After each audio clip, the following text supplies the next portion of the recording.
Good morning, good afternoon, good evening, depending on where you are, and welcome to Chattering with Nicholas Vince. And this evening I'm going to be chattering with Gary Smart and Chris Griffiths from the documentary So Cool Brewster, which is based on the first two Fright Night films. Gentlemen, would you like to say hello? Hello, my name's Gary Smart. Hi, I'm Chris Griffiths, and that's Gary Smart. just thought we'd get that out. I will come back to you, gentlemen, in just a couple of minutes. There's a few things I need to share before we kick off this interview. The first thing, this is really, I've mentioned this in the past, but I just wanted to prove the fact that this is actually now happening. He says, trying not to get the reflection. I mentioned in the past that I'd done some comics called Mortigan Goth. These have now been collected in this wonderful volume, along with a whole load of others. This is a really, really thick comic graphic novel collection of stuff. This is all the Marvel UK Frontier Comics, Marvel Frontier Comics officially. That's now available on Amazon. It's about $39.95 in dollars and about £29 odd in pounds on Amazon.co.uk. Edited by the wonderful Brian Overton, who I spotted his credit on Marvel's Agent Carter. So he gets around, but he did a really, really good job. And there's not only myself, but there's Liam Sharp and Mark Bucking, Nick Abadsis. Actually, I'm going to read out all the names of the people because I'm going to forget people. So Simon Jowett, Nick Abadsis, Paul Neary, Liam Sharp, David Hine, James Hodgkins, Charlie Adlard, Paul Johnson, Cam Smith, and Disraeli are all involved in this. It was a bloody good read, I have to say. So anyway, enough of plugging that for the moment. Do go out and check that out if you're into comics. The other thing to mention, of course, is The Night Whispered. That is coming on a pace. We're about that way from Picture Lock. I think I'm only going to do one more set of notes, and then we'll probably have Picture Lock. And I've been hearing lots of exciting things for the composer as well, Patrick Fagan. That's going to be really exciting as well. And I have to say, I'm even watching this thing, and it still gives me goosebumps every time I watch it. But trust me, I'm watching it an awful lot of times. So just wanted to let everyone know about that. If you, the first blog post is on how it all came about. That's up and on the website. If you want to check that as a reminder, there is another one coming out hopefully this week. And then, which I'm going to be looking at writing film plays and what apps I used, etc., and decided worked my way through. And then just remind everyone that next week I'm going to be talking to the guys who are behind the £150 budget feature film Preternatural. That's Paul and Gavin. They're going to be talking to me next week about how that came about and what was involved in doing that. And then the last thing to mention is a Screamvention in Dublin. I'm going to be going at the end of February to Dublin along with Barbie Wilde and along with, I've just discovered, Chris and Gary. So is that right? Have I got this right? You're going to be joining me in Dublin? Yeah, me, Chris and Adam, going to be there with Leviathan. Little bits and pieces for Fright Night as well. Yeah, it should be really fun. Yeah, it should be. So you'll have DVDs with you for Leviathan? We'll have Leviathan DVDs, the posters, we'll have the T-shirts for Fright Night and the posters for Fright Night as well. So yeah. Oh, brilliant! Yeah. I think it's good. I mean, Tony Todd's coming across for that one. I understand. Jessica Cameron, Heather Dorff. There's a whole load of people coming across. As I say, Barbie and us as well. And you. Most importantly, obviously at the top of the tree. Yeah. You guys. Oh, brilliant. Oh, that means I get to see you guys again. Yeah. That's unexpected. So, look at you. No wigs this time. Yeah. No, we'll come back to the story about wigs in a few moments. Right, guys. So let's so the last time we spoke on this show, we were talking about Leviathan, which is the Hellraiser documentary, and I think we were even when that came out, we'd started talking about Fright Night. But just remind us, how did this all come about, Gary? I'll start with you. How did this come about? Well, obviously after Leviathan, actually halfway through Leviathan, we were thinking about what was going to be our next documentary. Obviously, we wanted to do another one, and we started listing our favourite films of the 80s. Now, 80s is a great time for horror films, especially practical effects horror films. So, I'd already worked on a documentary about Return of the Living Dead and a book about that, so that was obviously out of the equation. And my next favourite film was Fright Night, and obviously Christopher loves Fright Night too. Adam had never watched it, so we made sure he watched the film. And it literally just snowballed from there. We got in touch with Tom Holland, and because of Leviathan, basically, because of the success of that and the publicity of Leviathan, he jumped straight on board with us, and it just literally went massive. Yeah. So literally, you were able to show him some footage from Leviathan? Yeah, basically, I'm sure Tom gets a lot of emails every day and a lot of letters about people wanting to work with him, and he said to us, straight away, if it wasn't for the fact that we had done something already like Leviathan and it had been successful, and the amount of people involved in it as well, he wouldn't really have had the time to engage us and even in a conversation, because obviously his time's precious. So Leviathan, was instrumental really in getting us Fright Night. So they kind of work quite well together. That's brilliant. Okay. Yeah. So you're examining both the first and second film, is that right? Well, it's typical what happened before. I mean, we always wanted to do Hellraiser 1 and 2. I mean, I love Hellbound, so I couldn't do Hellbound without doing Hellraiser, so obviously it became as a package. But we said, no way, this time we're just going to do Fright Night 1. It's going to be a shorter documentary, a lot tighter, small amount of cast and crew, get over to the States in 2 weeks, get it filmed. And then when we got there, well, before we got there actually, we started getting people from Fright Night 2 coming forward. And then obviously all the kind of the backstory about Fright Night 2, what happened, all the legal issues and the murders and that kind of stuff, what happened around the distribution of Fright Night, there was no option really other than to look into it. And also when we got to the States, we had literally people coming out the woodwork saying, I worked on it, I did this, there's a really interesting story here, you need to know the truth, what happened. So yeah, it became 2 films, and now we're back on with a 6-hour edit, which Chris has got to work through in Eastwood. So I didn't want, again, I wanted, a very concise documentary and on one film, and because he's trying to get the flow nice. Obviously, there's only a certain amount of images you can get hold of and whatnot, and this one's just snowballed again somewhat. Okay, so this time, Chris, what was your role on Leviathan and what's your role on Fright Night? Has it changed at all between the two? Yeah, a little bit.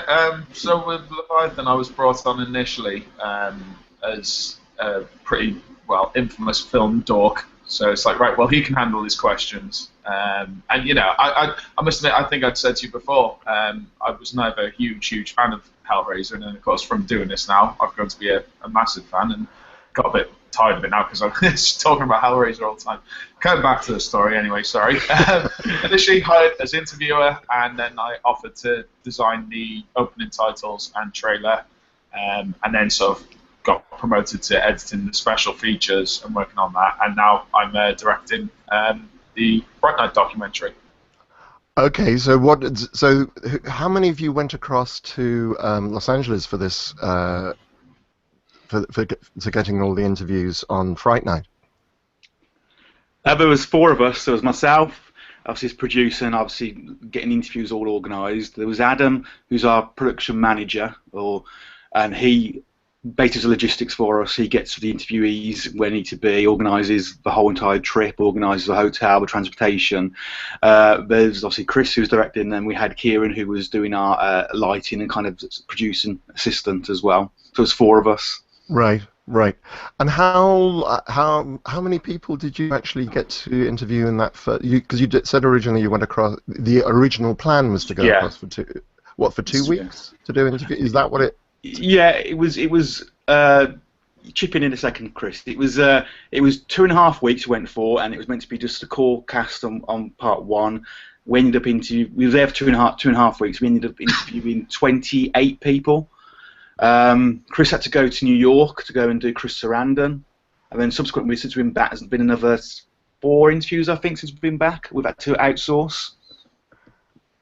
So Yeah. Yes, that's right. Yes, Gary, you're correct. And so evidently shown every time I think I've finished the baseline edit, and then all of a sudden it's like, oh no, actually we got this guy's interviews to be cut into it as well. So it's like, oh, good. But this ever expanding. Is this 32 people you've interviewed now? 32, yeah, I think 33. I think it's 33 people. We're waiting on one more, but I had a very small part in the first film, and it'd just be nice to have her in it. But just trying to get hold of it. We've got hold of. Sorry, was trying to get her to a place where we can get her interviewed in the States. So if that doesn't happen, it doesn't happen. I mean, it'd be a shame, but we've really got to say, you know, once this last interview goes into the edit, it's got to be done then. It's not Right. fair on Chris. It's not fair on Eastwood either. Right. And so just to clarify, Eastwood is actually doing the editing this time round. Yeah. Chris can explain the process, Begs. I'm useless at that kind of stuff. Okay. So- Well, carry on, Chris. Oh yeah, no, sorry. I'll explaining Eastwood and who he is, and it's unfortunately for anyone watching, not Clint Eastwood. He actually was named after Clint Eastwood, which is pretty interesting. So basically, yeah, like Gary said, we've got about 32, 33 interviews, and the initial plan was obviously to make a bit of a tighter documentary than the 9 hours that Leviathan was. That said, though, and obviously I've been going through the Gary's scripts, the edits, so utilising like transcripts of all the interviews, sort of puts them into place, like a bit like a puzzle, puts all the interviews together and gives it a bit of a narrative flow. And then it's up to me then to do the actual physical editing, and then I make my own decisions where things could probably be cut a bit shorter or expanded upon. And then Eastwood was basically just someone who approached us out of the blue, who was a big Fright Night fan, and pretty much showed his worth of it with our arrow cut of Leviathan, with some differences between the original one, and his Photoshop and After Effects skills are something beyond. So whereas he can take a photo and actually give it a bit of motion, and put like sort of special sound effects, you know, he can bring something really flat to life, you know, add a dimension to it. And so most people will have seen his work by now with our latest extended trailer. I had a dabble at a couple trailers, which I thought were all right. I think they still kind of hold up, which unfortunately now pale in comparison to what he's produced. And obviously the response we've got to that new trailer is just beyond. I think we're at about 10,000 views at the moment. So as you people have seen, like, you know, that where we've come from Leviathan now to this is going to be a major step in terms of aesthetics and whatnot. And what is Eastwood's surname? Alan. Eastwood Allen. But, yeah, so basically Clint Eastwood and Woody Allen had a kid, and then he's not bad at After Effects. and I think, and I was talking to Eastwood about this, we were hoping to get Eastwood on this show, but he's away this weekend. In case you don't know, he did a documentary on John Mayer called Someday I'll Fly. And I've watched probably about the first 10 minutes or so of it. It's just extraordinary what he actually manages to get out of just photographs and storytelling, and is really something extremely special. So check it out, folks. Eastwood Allen, and the documentary is called Someday I'll Fly, and the story of John Mayer, and it's absolutely gorgeous, brilliant. I'd not heard of John Mayer before, but now I'm really interested in his work. So you've got a whole load of interviews, and let's just wind back again. You're in Los Angeles and so on. How do you approach the interviews? Do you just start? Okay, do you have a big long? Actually, I know the answer to this question. Come to think of it. I just remembered. I remember being given pages of questions to go through. We've changed somewhat now. We've changed. Have you? Yeah. I mean, with Leviathan, we ended up with about 80 hours, I think, or 90 hours, something like that, of interview raw footage, because what we did, like with yourself, we had to do you 2 days, if I remember correctly. We gave you like we gave you like 20 pages of questions, about 200 questions in there, in a smallest font possible, just to basically get every single bit of detail out of you as much as possible. But what we did as well, I think, we were asking questions which, regards to your people's involvement in the film, they wouldn't tend to know whilst making the film, which mostly they've learned after the film, because obviously it's been 30 years and they've gone to conventions, and we start getting them people's kind of stories which aren't their original stories, but they've heard from somebody else from here, and we kind of ended up then with Leviathan having 15 people talking about, you know, who made the tea, when only the really most important person was the tea boy. That was it, you know, really, and that part. So with Fright Night, we kind of really structured it down, really. So, you know, apart from people like Tom and Jan Cassier, who was the cinematographer, and people like Tommy Lee Wallace, who was director of Part 2, everybody else really had specific questions based on their involvement. And then it'd be a loose question saying anything else you'd like to add, anything about Roddy Mcdowell. You know, instead of going into 15 questions about Roddy, it was like, tell us your stories about Roddy. And that way, then, it's been a lot easier to do the script narration for Christopher. And also, it meant that the documentary isn't as repetitive regard to the answers, because they're very unique answers. Right. So we learned a lot from Leviathan. I think we actually did ourselves no favours a little bit by going, you know, 20 pages of questions, because it was brilliant for us as fans, and me as a fan of Hellraiser. It's fantastic, you know, hearing all these stories, but half of them didn't get on, you know, on the DVD. And hopefully, you know, Leviathan, when the book comes out, it's going to be about 900 pages long probably, and it's going to have all the interviews in there. Can you not just edit it down and take out the bits that are, you know? It's really hard. It really is hard. Leviathan, I think, was harder than Fright Night regards to the script narrative. And I think one of it is because you're getting these people to come and give their time for free. You know, guys like you and the crew, they come. We don't pay you to come. You know, you say out the goodness of your own heart. You want to celebrate the film you were in, and then to have you be interviewed for 2.5 hours, 3 hours, and then we only use you for a minute. That's not fair on you. I think it's disrespectful for the people who've given their time. So we tried to obviously be fair with people as well, make sure people had screen time in the documentary, which was kind of even as well. But obviously that meant it being longer as well. So it's just one of those things. You know, that's why when we've done the Leviathan cut for Arrow, it's a lot more condensed. It literally is.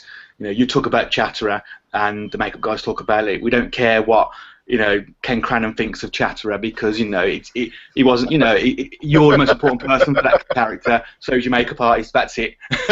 Yeah. Okay, so we've got some questions coming in which I would like to share with you. First one is Josh Merritt.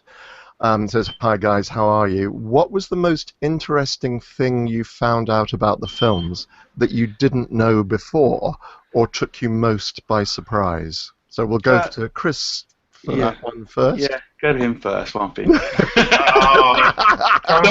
you ask Gary first? All right, we can go to Gary first. I don't mind. Give yourselves a couple of moments to think about it.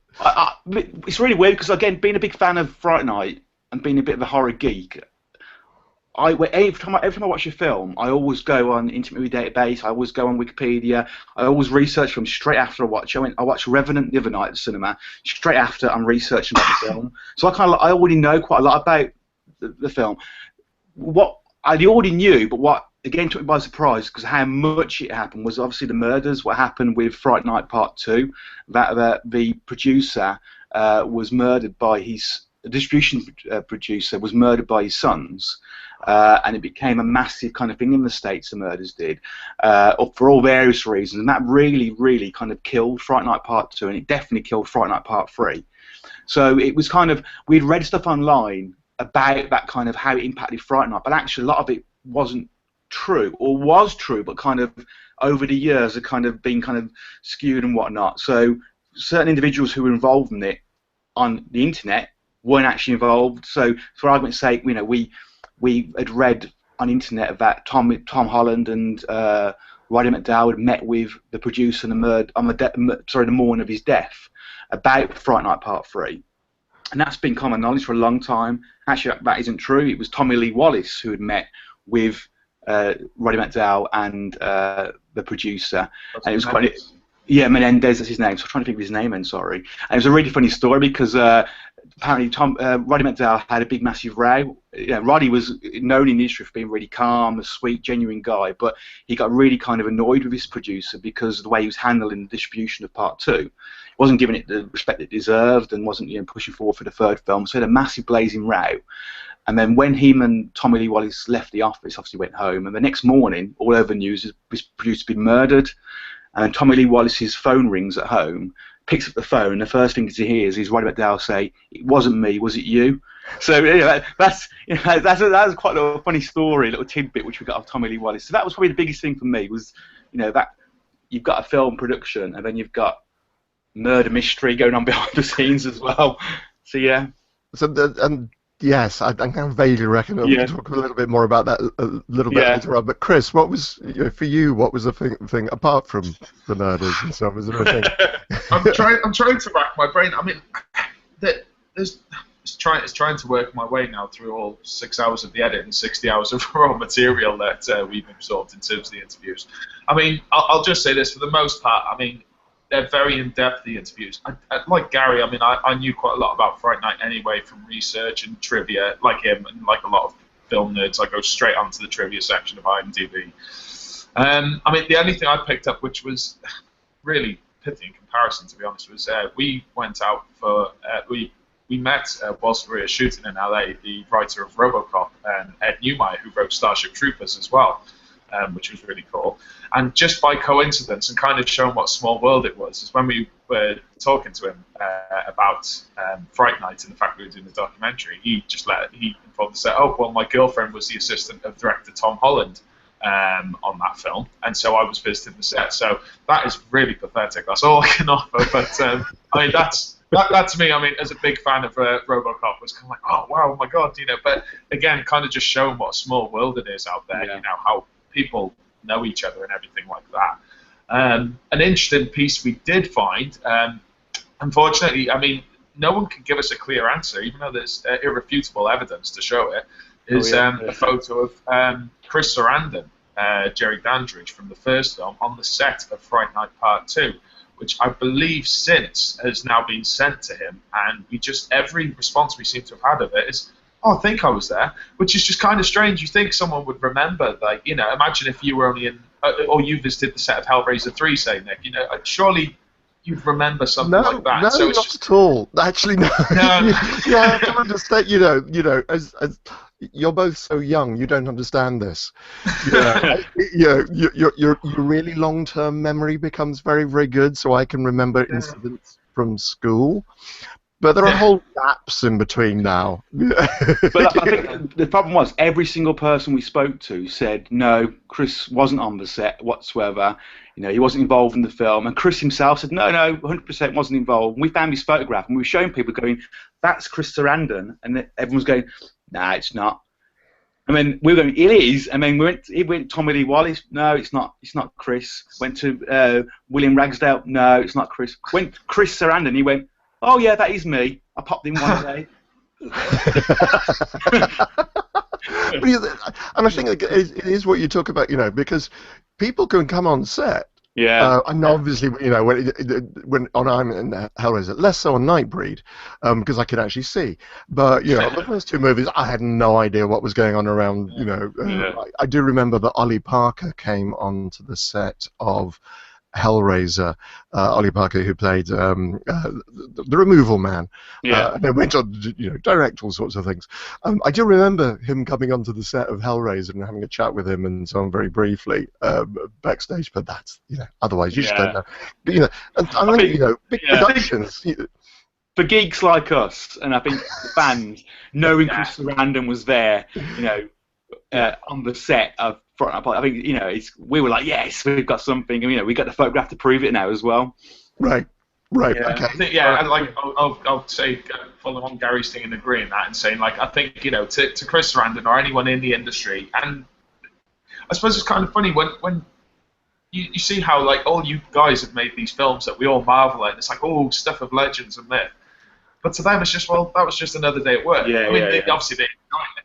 So to him, it's just, I popped in the set one day. But to a fan, it's like, oh, Jerry Dandridge, who died in the first film, was on the set of the second film. Oh, what did he think of it? Who did he talk to? Do you know what I mean? You kind of see it from a completely different angle, polar opposite, really. So to us, it was just kind of quite shocking, that revelation that he was there. But of course, the response was just like, might have been, But, we've got photographic evidence, and I'm sure the fans will love that when we somehow manage to pop that in the documentary somewhere. Yeah. Amongst it 6 hours, it'll be 7 hours by the time you finish. By the time. No. Well, you've got to have it. We'll do a 6-hour documentary on that. Just on that one topic. Just on that one topic, yeah. Okay, you had some couple of other questions coming in. Steve Serebsky asks, distribution for the documentary. When you've already alluded, and we should clarify about the Arrow for Leviathan. So 2 questions here. So let's go. You've alluded to the Arrow cut, or the cut for Arrow. Was this part of the Scarlet box set? Yeah, it was. Yeah. When we were originally looking at how to distribute Leviathan as a whole documentary, Arrow contacted us because they were obviously told us a couple of years ago they were going to do a Hellraiser box set, and it was going to really kind of roughly coincide when we wanted to release Leviathan. So they approached us, asked us because they had the whole Leviathan for their release. But because we'd already obviously did a Kickstarter, and we were committed to Kickstarter pledgees, because we were going to release in about March, I think it was, April, they weren't released till October, because they wanted it really reduced down as well, and we didn't want to reduce it down because we had the final cut ready. We said, we kind of went our separate ways and released Leviathan independently. Then obviously after Leviathan became successful, they approached us again saying, is there any way we can have any sort of Leviathan, even if it's the bonus features, on the Scarlet box set? And when we're not precious on our products, we want them to get out there as much as possible, and Leviathan have done well. So we said, okay, Chris can do a new edit for you, but a reduced down version. So that's what happened really with Leviathan. That was reduced down to 2 hours, 1.5 hours for part 1, and 2 hours for Hellbound. And that came out, and that's got some really good reviews. Actually, it's a nice, concise version. Obviously, a lot of the stories you get, which if you bought the extended version, you're not going to get in there. So it's really touching upon topics. And then we've been approached by a German company to do the same. They want to release Leviathan in Germany in the summer with German subtitles. And Chris is doing a new edit on that. That'd be 5 hours, I think that is. And he's going to use obviously Arrow one as a baseline for that, and add the extra stuff on.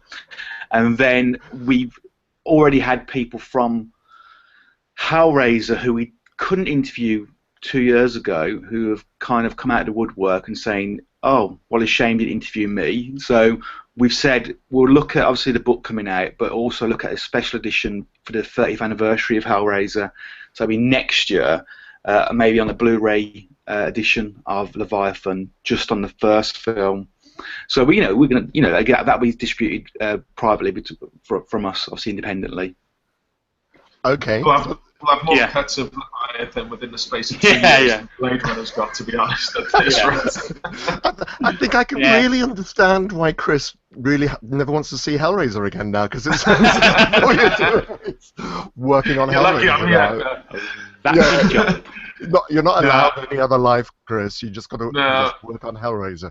This is your own particular hell. Exactly, yeah. It's certainly not my pleasure, let's put it that way. I do enjoy doing it, and I must admit, I think the Scarlet box set was, well, a lot of people have said, to be honest, and Arrow themselves, is that what's kind of nice about the relationship we've got with this venture of giving the condensed version of Leviathan is that now it helps open the market for us, because obviously we give it's like a taster version that you get on the Scarlet box set.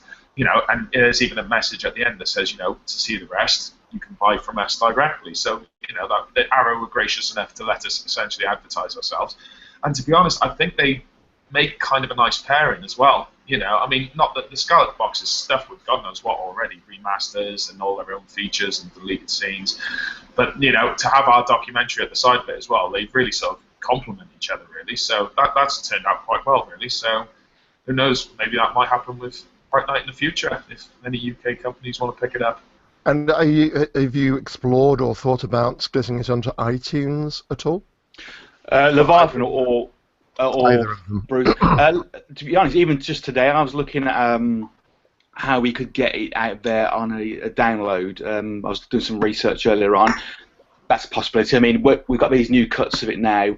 I think putting a 9-hour version is not going to do well. Putting maybe an hour-and-a-half version of it out there, I've no issue in doing that. I think once we get Brewster done and out of the way, we can start looking, obviously, what we can do regarding our back catalogue then with iTunes or Netflix or Amazon. I think Amazon, I've been reading today, Amazon Prime are pretty good apparently for all independent features, and more so than Netflix apparently. So there's also the opportunity as well for us.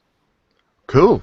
Yeah. All right. So basically, just keep the eyes peeled, guys. Yeah. When this goes up, I'll make sure that we've got the relevant links, Gary. Yeah. The relevant links so that people can keep a track of both Leviathan and Fright Night, so they can get. And are there newsletters that people can sign up to for? To be honest, it's just the Leviathan page is updated quite regularly. The Leviathan website is as well. So is Fright Night. I mean, we're literally updating it every couple of days, and we answer emails pretty fast as well. So that's when people have any questions, we tend to think our response rate is pretty high, pretty fast. I think on the page it's a few minutes. I think sometimes myself, Adam, and Chris both, all three of us manage that page. So someone's going to answer eventually. Right. So another question has come in from Heidi. Gaga for Fright Night. For real? Yeah. we know Heidi. I know Heidi. You know Heidi. Yeah. With everyone you all interviewed, I no idea what Heidi's accent is like, but it says with everyone you all interviewed, the cast and crew of Fright Night, who was the one in particular you were most excited to finally sit before and speak to face to face? I have my top picks. Christopher likely knows mine. Yeah. I'll just be quick because obviously I know Chris has got the best. Well, pick the one I wanted to go and see. I went to go and see Chris Sarandon. I mean, Tom Holland. Obviously, we've got he's brilliant. He's a legend, Tom, and he's very much part of his product. I really wanted to go and see Chris Sarandon, but unfortunately I couldn't because we had to go from LA to New York, and I went to go and visit a friend on that day who wasn't very well actually in Palm Springs. So Chris went with Kieran to go and interview Chris Sarandon. So I was pretty gutted about that, but obviously I had other reasons why I couldn't do it. But obviously I know Chris had a good time with him. Bastard. Yeah, and I'll back that. Yeah. Yeah, no, it was really, I mean, I'd probably say, it was definitely Chris Sarandon for me, and I think sort of equally as well, Tommy Lee Wallace and Richard Edlund, with Richard Edlund obviously having, worked on Star Wars films, Industrial Light and Magic and everything like that, the Indiana Jones, that was, pretty incredible to meet him. Tommy Lee Wallace for Halloween 3. With Chris Sarandon now, I think it's because of things like Fright Night, and I think he's cool as, I won't say the next word because it's swearing, but he is pretty damn cool in that film, and obviously Dog Day Afternoon. So yeah, to meet him was absolutely fantastic, and it was a pretty unique experience, getting to travel to, tiring, I'll say that, to go from LA to New York in the space of 24 hours and back, and meet up with him in this really quirky little hotel right in the center of Manhattan on a boiling hot summer day. And, just be waiting outside. It's like, oh, Chris is on his way. And then just have a meeting there, And I must admit, I think, a little bit intimidated interviewing him as well, because he is a true, professional. Really is. He's a proper legend. Yeah, when it comes to his craft, you can't really mess around with him. You've got to be very to the point. So I was kind of like, okay. And a little interesting story, I suppose, was, and we got this video as well, is that naturally we're shooting in New York City in a little small hotel room, so traffic's going, 9 to the dozen outside, and so we started the interview, and I was obviously a bit weary about any sound issues we have. We had about 2 or 3 sources of audio, and keeping my ears on the sound, it's like, right, okay, well the cars in the background aren't too bad, but if they go above his voice, then I need to just say, right, we've got to do that again, sort of thing. I So it's just horrible, man. Like, literally on his first question, the traffic, the noise just got ridiculous when he's right in the thick of saying something really interesting. And just had to go, oh, Chris, can I just stop you there? And you could just see that look on his face, not in a nasty way, but kind of like, oh, God, like that. It's like, oh, Jesus Christ, I just told Chris Sarandon and Jerry Dandridge to stop talking. He was gracious enough, and he was a really nice bloke. I mean, in terms of doing my obligatory have a photo with the celebrities after every interview, he was all for that. He's like, oh, do you want to do the selfie thing? It's like, yeah, great. And no, he was a really, really nice guy. But I think, his character in Fright Night to me is one of the coolest characters put to film, to be honest. So to sort of be there talking to him with that on my mind, naturally, because that was the subject of the conversation, was kind of like, oh, this is awesome. So, no, really nice bloke, and probably say he was the best one. Excellent. Okay, we've got a question in from Kim Lehman. Gary and Christopher, what is your favourite scene from the first Fright Night, and what do you think of the remake? Oh, favourite scene? Chris, go first. I'll say this: the dance sequence, I think, is my favourite part in that film. As Gary, like Gary, and like a lot of us, as a lover of all things 80s, I love my 80s music and everything like that. I just think it's really cool. That Ian Hunter, Good Man in a Bad Time, where Chris Sarandon's walking in onto the dance floor and just completely pinches Amy off Charlie Brewster. And it's just really slick, that sequence as well. So I'd say that's probably my favourite scene. And in terms of the remake, I didn't mind it, I'll be honest. I didn't think it was all that bad. Nothing, it pales in comparison to the original. Unnecessary, but I still think it had some moments where it was, pretty cool. Some novel ideas, like the whole freezers in the basement, I thought was pretty novel. But apart from that, I'll stick to the original. Okay. Gary? My favourite scene, just thinking then, is it's quite a horrific scene, but also quite a sad scene as well. It's the death of Evil Ed when he's transformed from the werewolf back into the human form. And one is the effects on that scene, just amazing. I mean, we'd had a year or two before, a couple of years before, sorry, American Werewolf in London, and Steve Johnson had worked on that, and now he's working on Fright Night 2. But it was just such an emotional scene. And I think the way that Roddy Mcdowell delivers, that scene as well. This is a creature who's transformed, but the look on his face when he's watching this boy die, and he's reaching out to him. It's just a really sad but horrific scene. That just shows as well how much of a professional and Roddy Mcdowell was.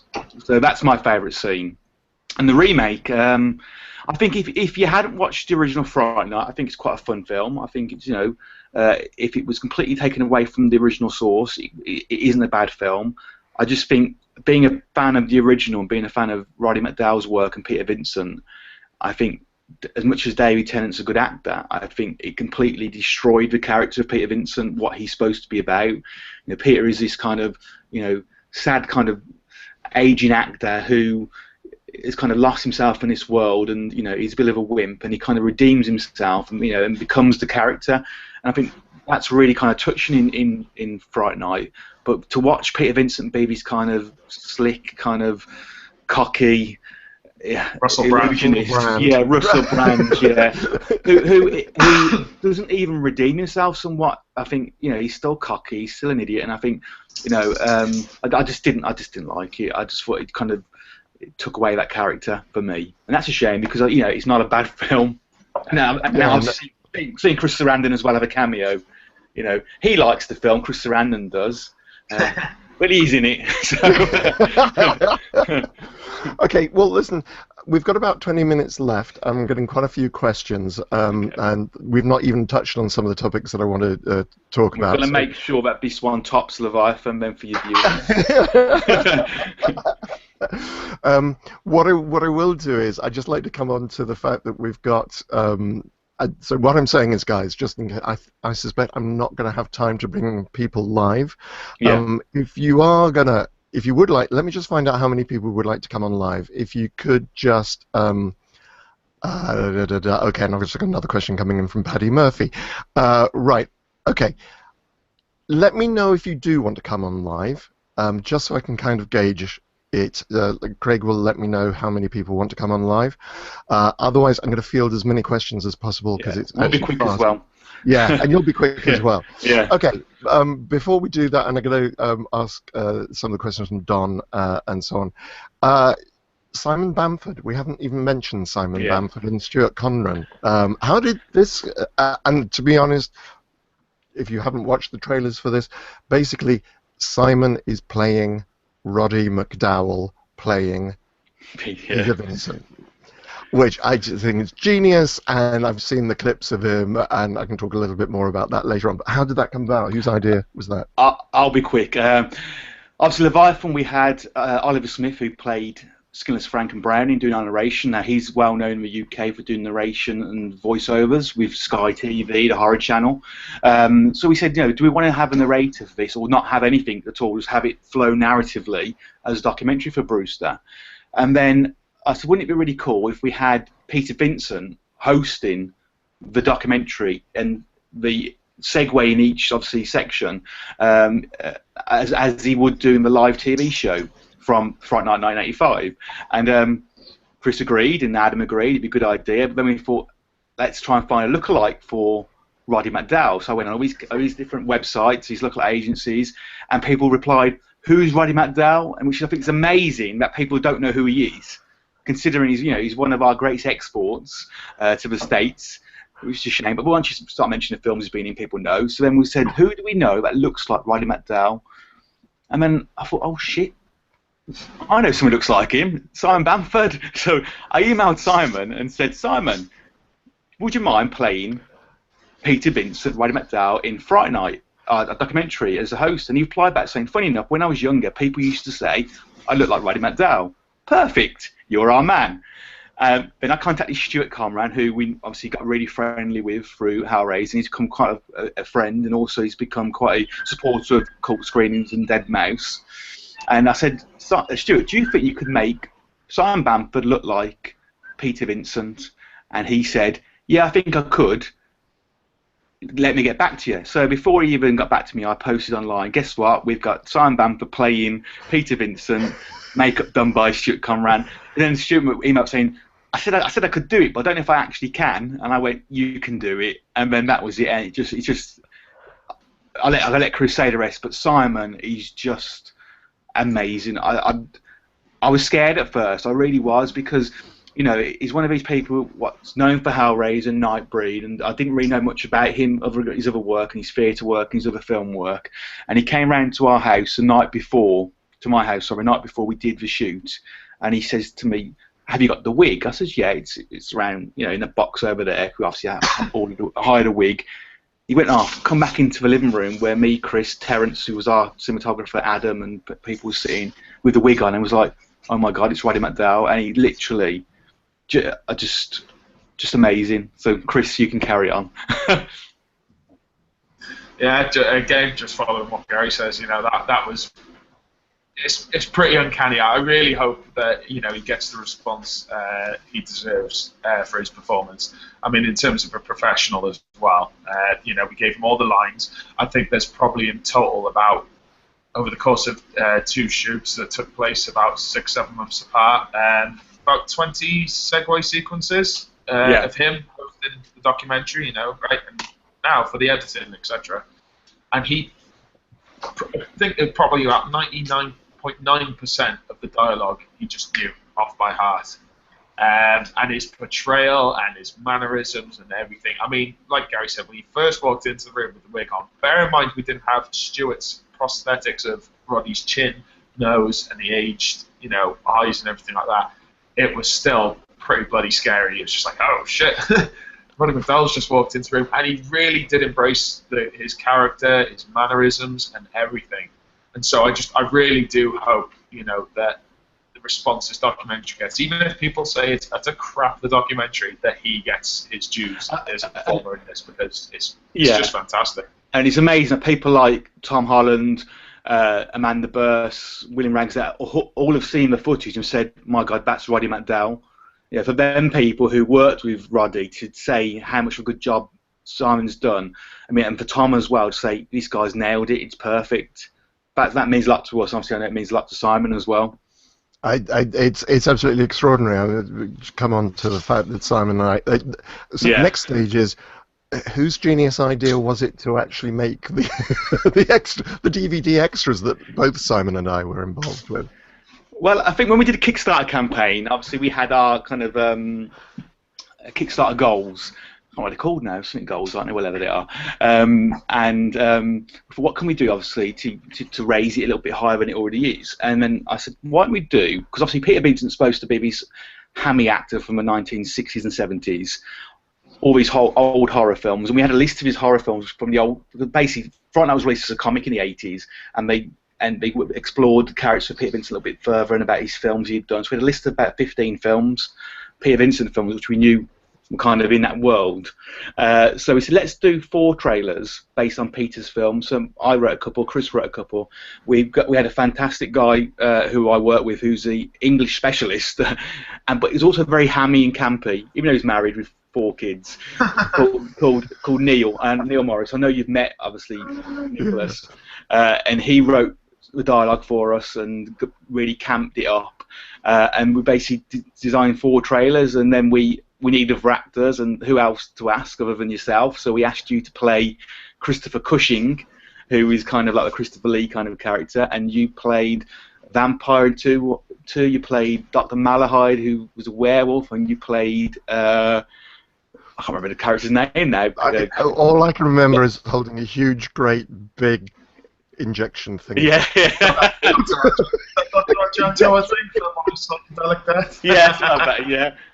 And he was obviously a mad scientist when Peter Vincent went to Italy in the 1970s. Yeah. But that was just, and they've come out really well. We did it all green screen. Obviously, we had yourself down for a day. We filmed 4 trailers, and they've come out just fantastic. And they're going to be bonus features. So when you buy the DVD, you've got the bonus features of Peter's movies as well. It's added the dynamic to the documentary because it's almost now we've essentially, like, almost a bit like fan fiction, but we've created this whole pre-Fright Night timeline for the character of Peter Vincent now. And I mean, like, I thought I'd throw in the idea that you could kind of timeline it as well, that where you started off with, say, respectable 60s horrors in the UK, and like, it happened to a number of people. It's like by the 70s and 80s dwindled into the tack of, like, Euro horrors and everything like that. And that's why Psychedelic Death came from for me. And you can obviously tell the direction I gave him was kind of like, right, you, as an actor playing this character, you're pissed all the time.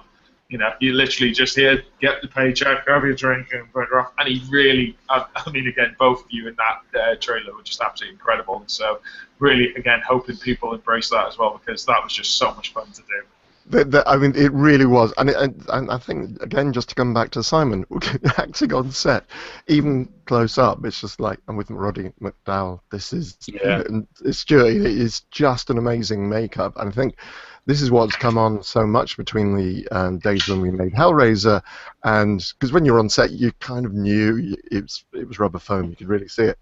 But now with the silicone stuff, it is just, you can't really tell it's not skin until you get really close. And just standing next to Simon on that set, on that green screen, was just amazing. Working with it was an amazing day, because obviously it's the first time Simon and I have acted together since Nightbreed. And we didn't really, I think we had one scene together in Nightbreed, possibly 2. So yeah, it was I think it was a very special day for both, and obviously Stuart as well. It was a very, very special day. Stuart is just amazing. He's such a generous guy who is he's so quiet as well. He just gets on with it. He doesn't say a word, and he's just so skilled. And what he did, we purchased an original life cast of Roddy Mcdowell, which was taken from Fright Night. So, and what he did with that life cast, he took the nose and the chin and the cheeks and made silicone impressions of those. So Simon is actually wearing Roddy Mcdowell's actual nose, actual chin and cheeks. Yeah, not like Leatherface or something. Not Leatherface. We didn't dig him up. Yeah, no, but I mean, but just that attention to detail as well, what he did, and he really, really tried. And we tried to place our Peter Vincent. We didn't want to do it as a Peter Vincent from Fright Night, the first one. We said what we'd do is do a kind of a combination of Peter from Fright Night 1 and Fright Night 2, because you watch the first film, he's very kind of white hair, pale face. But in Fright Night 2, which is 3 years after, he looks like Roddy Mcdowell. He's got his brown and grey hair, and he's got a really good complexion. I think they couldn't be bothered to do the makeup in that film to make him look older. To be honest, the white hair in the first one always just looked, it's so bad. It just looked like whitening from tennis. It was supposed to be as well, because, again, very quick, and you see it in the documentary, the makeup guys, I mean, it's supposed to be that when he's on set, Peter Vincent puts the powder in his hair, whitens his face, but the makeup guys are really frustrated that how come Peter Vincent, when he's normal and he's in his apartment, why does he look the same? He should be, hair should be normal. And they wrote a scene where he takes his wig off and he's bald, and he puts his wig down, and then he opens the door to Amy, and then puts it back on again. But Tom wouldn't have it. Tom said, no, we haven't got time for that. So they are really kind of, why would this guy walk around with powder in his hair? So obviously when Fright Night 2 comes out, his hair's natural. So we kind of we put our Peter Vincent in between the two. To make for a homage for both films, really, I think. Okay, cool. Yeah. All right, well, we spent some time on that, so we've now got 10 minutes left. But I thought it was really important we talked about. Yeah. So I'm going to take some. I'm going to feed in as many questions as possible, and folks, we're not going to have time to bring on people live. I do apologise for that. This is from Paddy Murphy, who is a director mate of mine, who you'll meet at Screenvention, because I know Paddy's coming along. Is the pre-production process behind a huge documentary like this as huge and intense as I imagine? So I guess the basic question is, how long was the pre-production on this? How many hours or days do you reckon? This one was pretty tight, to be honest, whereas Leviathan was a kind of 2.5-year process for the whole thing. We really started pre-production on this in April, and we were filming by July, so it was very fast, and that's why I think when we got to the States, we were adding interviews as we got there. It was extremely fast production, but I think we'd already had a baseline kind of structure on how to do it because of Leviathan, so it was easier to do because Leviathan, we'd learned so many things from that. But it's intense, and it's especially when you're trying to get people and you wait on emails and phone calls, and you're going to be in the States for 2.5 weeks, and if you miss somebody, what are you going to do? And Chris Sarandon was just not him a nightmare, but a nightmare to organise into, because he was in the theatre at the time, and he was going to come to LA, but he couldn't, and was trying to organise it around his matinee show. So that was just an absolute nightmare for us. And trying to organise when we had a day off as well. We had one day off, and went on the interviews, and then go to New York that day. So yeah, it's quite stressful. Yeah, I can imagine that. Who's doing the music for this documentary, for the Fright Night documentary? We've got Lito Velasco again. Cool. He did a great job on the Hellraiser documentary in terms of emulating, but not, do you know what I mean? Like mimicking the soundtrack. It's close enough that you know what it is, but you know it's original material. And already he's underway with the new soundtrack, and so far what we've heard, he's done it again. Lightning struck twice. He's got that. Oh, it's kind of like Fright Night. It's not Fright Night, and he's already on course for another fantastic soundtrack, I think. Okay, and the word, the injectee thingy, syringe, was the word I couldn't think of. So, a question, sorry, that was a question from Don Pettit. There's an interesting question from Heidi. Have you thought about actually interviewing fans of the films as well, as well as the people who actually created these things? We did think about it.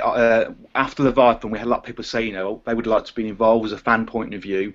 I think it's a real nice touch for a documentary, and we did say we're going to do it on Fright Night, but it's just typical. What happens is the production gets big, gets stressful, time, you get time constraints, and it's just we've not had the time, and that's a shame. I think it would have been a nice touch, nice element to it, interviewing the fans, having their involvement. I know it worked really well on the documentary about Back to the Future. We had fans' perspective, worked brilliantly there, but it's just we interviewed that many cast and crew. It would mean that we wouldn't be able to squeeze people in, or maybe could have done it as a bonus feature, but we just haven't got the time now, so it's just one of those.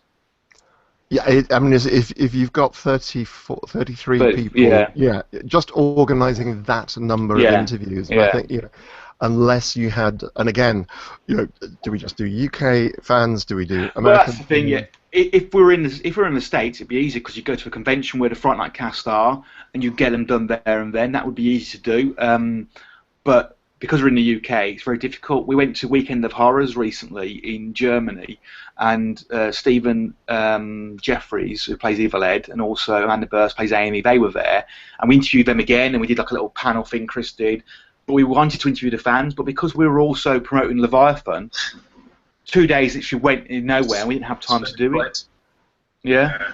It's very much spinning plates, and I know, especially obviously, hello Heidi.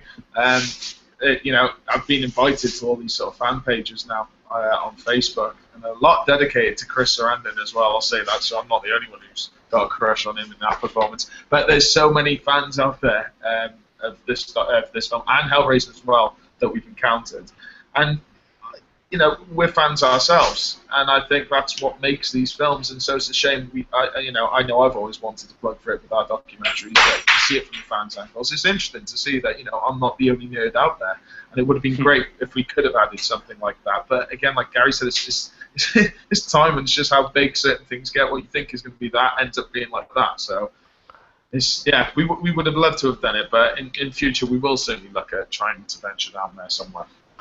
Okay, so that kind of brings me on to probably my last couple of questions. This is again from Josh Merritt again. Have you been asked about the Roddy Mcdowell home movies? Yeah. Well, what we gather, and obviously through research and the cast and crew, is that Roddy was we know he was a keen photographer, and he was a professional photographer. Actually, he released a number of books. Also, he was also always on the set with his camera. Now, we know Jonathan Stark has been searching for this footage for a number of years. Jonathan plays Billy Cole, and obviously became friends with Roddy. We also know that we also researched ourselves where the footage might be. I contacted the Academy. I contacted the university where a lot of Roddy stuff was donated to. They searched the archives. None of the footage was there. We also know, unfortunately, that when Roddy was ill and dying, he became kind of very generous about giving his stuff away, and I think some people did take advantage of his good nature.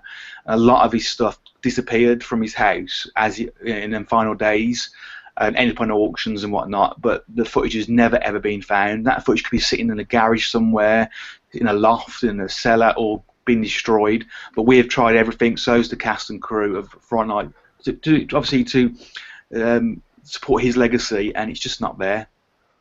It's probably like the surgeon scene from Hellbound. It'll appear one day. It'll appear one day. Yeah, I'm sure I've seen snippets. I'm sure on YouTube. I think there were one or two snippets. Yeah, the snippets of stuff like from his home movies, stuff from Planet of the Apes. Nothing from Fright Night. Right. We did approach a guy who had some footage of Roddy, some interview footage of Roddy, and we asked him could we use it in the documentary, and unfortunately he, was quite harsh of his response to us about what he thought of us for asking. How dare we ask him for footage for nothing, and how dare we, we should be paying license fees for this footage, and he wanted thousands of dollars, and he called us scum, all that kind of stuff. But we know Roddy himself. Well, I know, yeah. But we know that Roddy himself gave his archives away to people because he wanted it to be shared and celebrated. So I think that's a shame that people feel that they need to latch onto this footage and keep it for themselves. And Roddy didn't want that himself. Roddy wanted it to be shared with the world, and that's obviously why. But this documentary is a tribute to Roddy Mcdowell as well, and was a nice element, a section of the documentary all about him, and a bonus feature about the man, the myth, the legend of Roddy Mcdowell. Yeah. Absolutely extraordinary, man, and talented actor. And I think I know I've mentioned before on this show. Check out Cleopatra and his performance as Octavius Caesar in Cleopatra, because it is just extraordinary. We're actually at the end of the show almost. Danny Stewart sends his best wishes. Mutual friend of ours from Hellraiser. And hi, Danny. Thanks very much indeed for joining us. I think it just needs to. I'm sorry, I didn't get to everyone's questions. Josh, you did get at least two in. So, what is the schedule for the release of the Fright Night. I know originally when we spoke last year, you were hoping for mid-February. That's obviously not going to happen. So where are you up to? And Gary stopped interviewing people or arranging interviews, I think. Yeah, I'm going to stop now. Even this morning I was saying to you earlier on that we've had about 60, 70 photographs come through from a chap called Mark Brian Wilson, who was the makeup guy on Ghostbusters as well as Fright Night. So that's more stuff to add on into a documentary. We were originally going to release it mid-February, March time, but that's not going to be the case now. That was last week. It was the case, but because of the timeline, because how much information is there, because we want it to be the best it possibly can, it's going to be realistically about May time, I think, maybe mid-May, and I think because we're doing it privately, independently distributing it ourselves, we don't have the constraints and the constraints of a distributor saying we need it now, and I think hopefully fans will understand that you can't rush these things. I feel somewhat we probably rushed a little bit with Leviathan to get it out in the end. Even though it was delayed, we still rushed to get it in a very tight timeline. I don't want to do the same on this one. I want to make sure it's perfect. I know that it's in Chris's and Eastwood's hands at the moment, and they'll do a fantastic job. And I don't want to rush them either, because that'd be unfair on them, and also unfair on the fans as well, because I won't get the best quality product at the end. Sorry, Chris, carry on. No, sorry, I was just going to add to Gary's thing, saying that, we're making sure that we keep everyone updated with statuses. God knows I'm posting pictures of that humongous timeline I've got so far on my computer that's almost killing it. It literally is dying in front of me. You can see it's just like tipping. And yeah, like with Eastwood's new visual flair that he's added to this documentary, it takes a long time to do those things. He said it himself.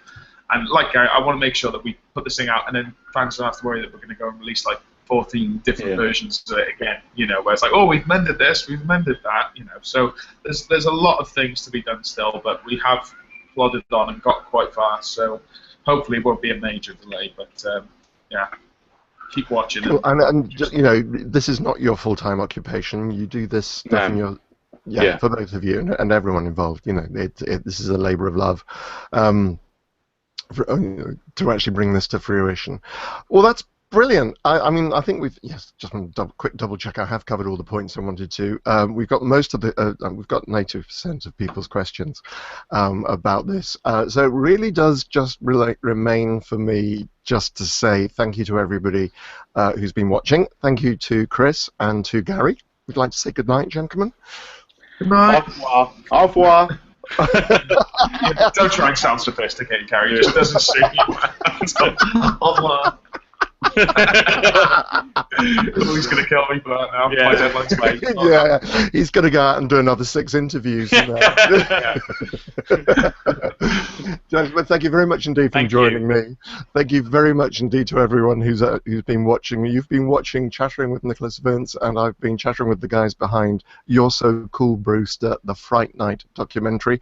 I will be back next week when I'm interviewing Paul and Gavin, the guys behind Preternatural, a feature film made for a budget of £150. It's a good movie. It's amazing what they've managed to do with that money,